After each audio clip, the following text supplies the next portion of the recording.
Hi guys, today we will talk about the TikTok application and we will show you how to search filters on TikTok.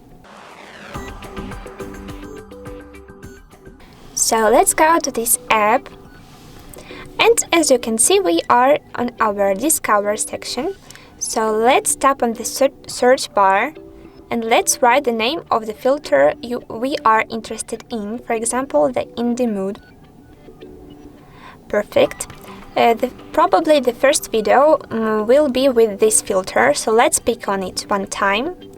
And let's choose the View Links option here and arrow beside it.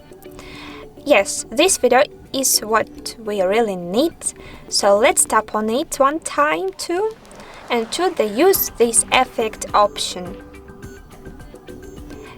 Yes, perfect. Here we have the name of our filter.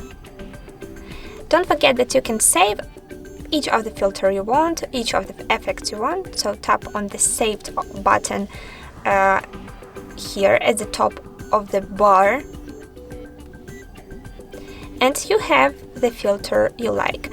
Unfortunately, we don't have the special option to search filters here in the additional mode, only in the Discover section before video shooting. So let's shoot this video with the selected effect. Pick on the check mark, next, and of course don't forget about the drafts and post K to save your video. Guys, if you like this guide, don't forget to subscribe to our YouTube and TikTok channels. Good luck. Bye.